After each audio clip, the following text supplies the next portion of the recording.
Այսօր Հայաստանի Հանրապետությունում բուերի ընդունելության միասնական քննությունների առաջին փուլի հերթական երրորդ քննական օրն է։ Նշենք, որ Հայաստանի Հանրապետությունում այսօր օտարլեզու առարկայից քննություն կհանձնեն 7321 դիմորդներ։ Այդքան էլ արված չենք։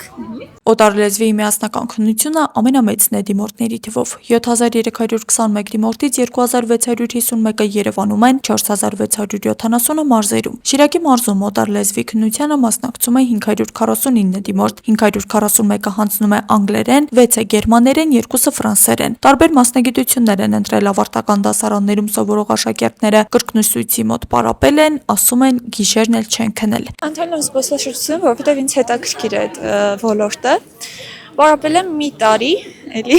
հայոց լեզուն եմ հասնել։ Ստոր է գալիս է դրամար։ Որոշեցի վերցնել։ Տրամադրված եմ լավ, ուղղակի մի փոքր լարված։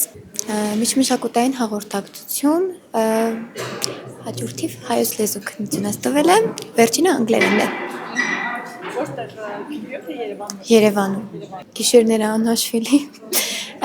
Մի տարի ու կես պարապել եմ։ Գյումրու 4 քննական կենտրոններից թիվ 10-ը ամենամեծն է։ Այստեղ հայտակրված է 142 դիմորդ միայն անգլերենից։ Վերոնիշյալ 6 դիմորդը կհանձնի գերմաներեն, 2-ը ֆրանսերեն առարկաների քննություն։ Անգլերենից գրանցվել է 2 բացակապ։ 5-րդ օրը իրենց պատասխանները կուղարկվի, բայց մենք քննության ավարտի ժամանակ, երբ որ իրենք հանձնում են իրենց ձևաթուղթը թեստը, ձևաթուղթը պատճենը հանում ենք, իրենց ենք տրամադրում, քննության ավարտից հետո մեր կայքում,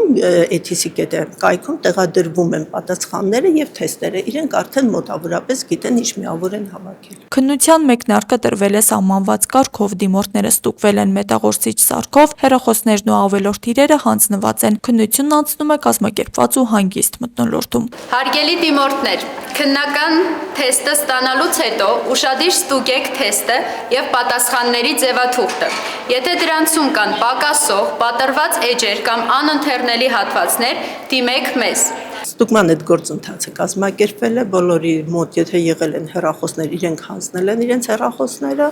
եւ ավելորդ իրերը, մնացածը նորմալ է։ Ընդունելության քննությունների մեջ երեխաները ավելի հանգիստ են դառել։ Այդ շատ մեծ ոսոր առավելություն էր։ Առավել հանգիստ եւ վստահ մթնոլորտի ձևավորմանը նպաստել է նաեւ միասնական քննությունները երկու փուլով անցկացնելու կարգի հանգամանքը։ Շատ լավ հնարավորություն է բոլորիս համար։ Եկել ենք այս առաջի փուլը մեր ուժայը փորձելու համար, իսկ երկրորդում արդեն անհանգիստ չենք լինի եւ կհանձնենք։ Դե իմ կարծիքով շատ լավ է, որ հնարավորություն կա 2 անգամ հանձնել,